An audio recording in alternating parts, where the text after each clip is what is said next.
नमस्कार दोस्तों, मर्म चिकित्सा में आज हम चर्चा करेंगे श्रृंगाटक मर्म।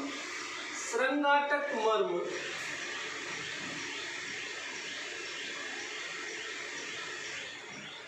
दोस्तों, मर्म के जितने भी बिंदु हैं संस्कृत भाषा से संबंध रखते हैं। ये हमारे हिंदुस्तान की प्राचीन पद्धति है। बौद्ध भिक्षु इसके महत्व को जानते थे। इसे मर्म की संज्ञा इसलिए दी गई कि मर्म भी संस्कृत भाषा का शब्द है और मर्म का मतलब होता है भेद, रहस्य। मर्म का मतलब होता है भेद, रहस्य। और इंग्लिश की बात करें तो सीक्रेसी यानी गोपनीयता, यानी कि उस बिंदु के अंदर जो है प्राण छुपे हैं, जिस बिंदु के चमत्कारी परिणाम होते हैं।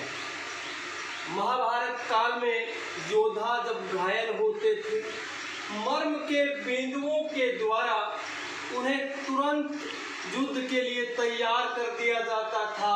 यही वो महान भारतीय चिकित्सा है जिसका सुश्रुत संहिता में वर्णन है। सभी 107 बिंदुओं का वर्णन है। उसमें आज हम चर्चा करेंगे श्रृंगाटक मर्म बिंदु की। दोस्तों, ये 4 की संख्या में होते हैं।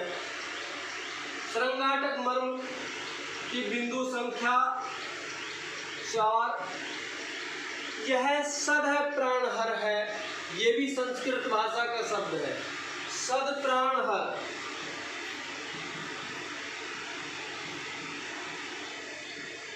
लेकिन हम आपके साथ सभी बिंदुओं को साधारण भाषा में शेयर करेंगे, हिंदी भाषा में, देहाती भाषा में, ताकि सब साथियों को समझ में आ जाएगी। सद प्राणहर का मतलब होता है तुरंत प्राण हरने वाला, यानी चोट लगते ही। कई बार हमने देखा होगा बहुत बड़ी चोट लग जाती है हाथ पैरों में, सिर में, कंधे में, लेकिन मृत्यु नहीं होती। लेकिन कई बार जरा सी चोट से भी मृत्यु संभव है। वही ये सद प्राणहर बिंदु है। श्रृंगाटक मर्म यह शिरा मर्म कहलाता है। शिरा मर्म यानी शिराओं पर स्थित, रक्त की धमनियों पर स्थित, वेन्स पर स्थित, रक्त वाहिनियों पर स्थित। यानी हम आपके साथ सभी भाषाओं में साझा करेंगे ताकि सभी साथियों को समझ में आ जाए। शिरा मर्म, ये शिरा मर्म है। और श्रृंगाटक का मतलब होता है दोस्तों, एक सिंघाड़ा नामक फल होता है, उसे संस्कृत में श्रृंगाटक बोलते हैं।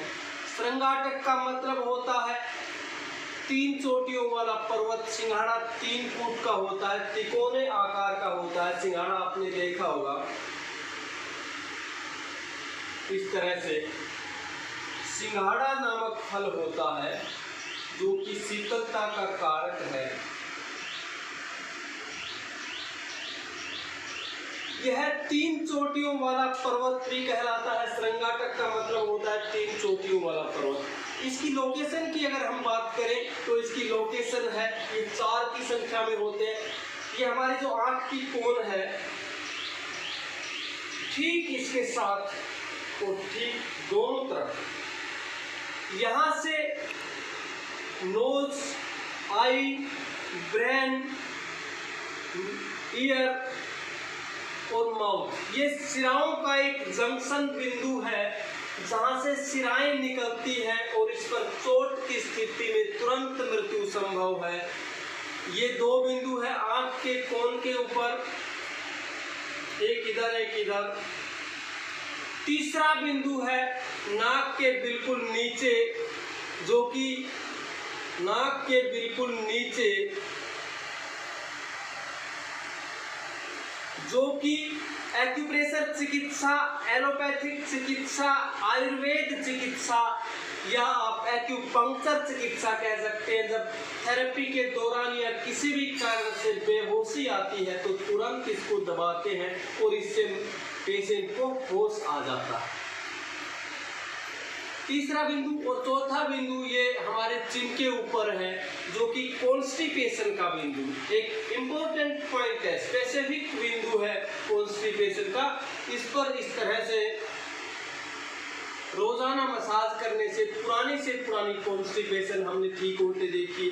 तो ये 4 बिंदु होते हैं श्रृंगाटक मर्म के, 1, 2, 3 और 4।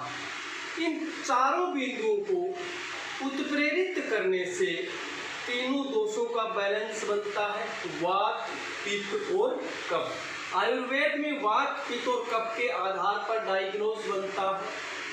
तो इस तरह से हम श्रृंगाटक मर्म के बिंदु को उत्प्रेरित करके, इसको उत्प्रेरित करने का तरीका है, आराम से मिडिल फिंगर लेंगे या अंगूठे से भी कर सकते हैं, मिडिल फिंगर से बेटर रहता है श्रृंगाटक मर्म। आराम से 0.8 सेकंड का प्रेशर, उसके बाद में हम इसको 0.8 सेकंड का प्रेशर देंगे 8 से 10 बार या 15 बार तक मैक्सिमम।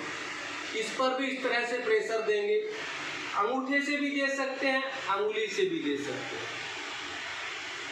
इससे तीनों दोषों का बैलेंस होता है, वात, पित्त और कफ। तो इस तरह से हम मर्म चिकित्सा को समझ सकते हैं।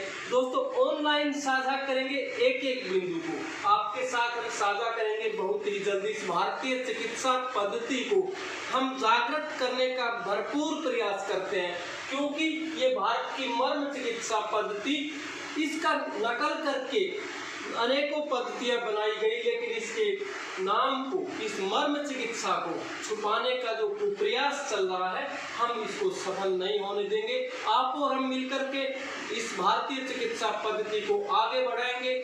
स्वस्थ भारत अभियान, सुखी भारत अभियान में हम शामिल होंगे, दवा मुक्त भारत अभियान में शामिल होंगे। सर्वे भवन्तु सुखिनः, सर्वे सन्तु निरामया, सर्वे भद्राणि पश्यन्तु, मा कश्चित् दुःख भाग् भवेत्। तो दोस्तों इस तरह से हम जो भी साथी मर्म चिकित्सा को ऑनलाइन साझा करना चाहते हैं मेरे साथ, वो 9416939201 इस पर संपर्क कर सकते हैं। धन्यवाद, नमस्कार।